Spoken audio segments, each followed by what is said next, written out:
You're probably wondering whether or not you're in a buyer or a seller's market. My name is Jonathan Cabrera. I'm your local realtor with Coldwell Banker, and today we're going to discuss the difference between a buyer's market and a seller's market. This is Seller Wednesday.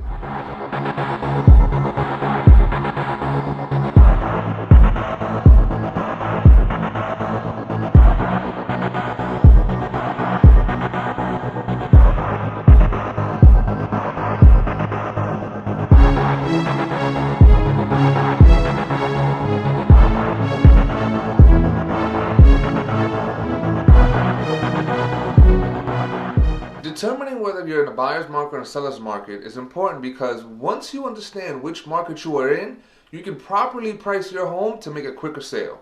The difference between a buyer's market and a seller's market is really the amount of inventory that is available for sale. If you have less than 6 months of inventory of available homes for sale, then that will put you into a seller's market. Being in a seller's market drives prices up, thus allowing for appreciation to your house to also go up as well. Buyer's market is when you have 7 months or greater of inventory available for sale. Being in a buyer's market deters sellers from wanting to sell. The reason for that is because you have higher competition, but a lot of buyers have much more places to choose from, thus dropping prices down on homes and also depreciating the value of homes as well.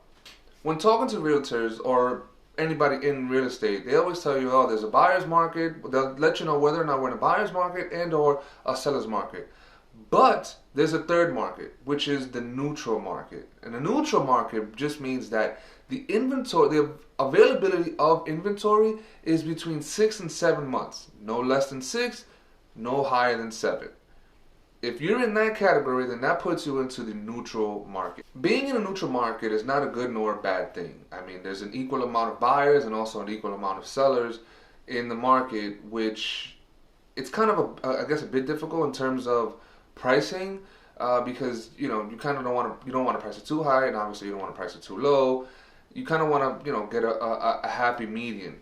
What drives prices though in a neutral market is inflation. If listing has been on your mind and you've actually either sat down with the realtor or plan on sitting down with a realtor to discuss the possibility of listing your home, what you want to ask them is, hey, what is my absorption rate in my local town? Because every single town is different than as a whole or the other town.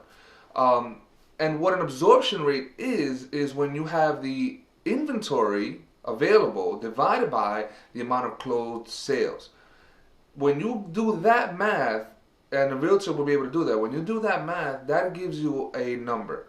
Now, when you have that number, if you're at 6 or less, that would put you in a seller's market, which that 6 means you have 6 months of available inventory in that market, which would put you in the sellers if you're 6 or less.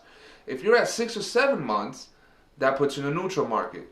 7 or greater puts you in a buyer's market. It's important to know that, so that way you know and get an understanding of what it is or how it is that you're going to be pricing your home, whether or not it's going to be an aggressive pricing or it's something where it's going to be a little more lax and you can kind of sit back and wait as well. So knowing that absorption rate and knowing which market you're in allows you and the realtor as well to determine the best price to put your house on the market. Here's a fun fact. In Westchester, now I'm speaking Westchester as a whole. I'm not speaking about your personal or individual town. Each town again differs. However, Westchester as a whole, in 2015, we were in a neutral market. We were about 6 or 7 months of inventory, and we were pretty much in a stagnant neutral market. 2016, same thing, 6 or 7 months, no change. We were still in a neutral market.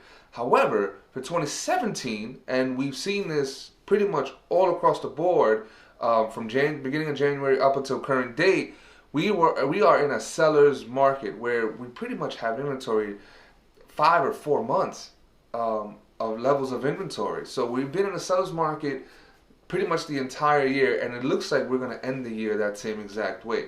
So with that information, if you're thinking about selling, it's important to know that you're in a seller's market, number one. And number two, you should definitely reach out to a realtor. Hey guys, thank you guys for watching week 3 of my Seller Wednesdays. I hope you're enjoying it. I hope you're finding some value in this. If you haven't done so already, please make sure you like, subscribe to my YouTube channel. Again, I'm going to be sending out a lot of stuff every single week. I would love some feedback, so comment below and let me know what you think. My name is Jonathan Cabrera. I'm your local realtor with Coldwell Banker, and this is Seller Wednesday.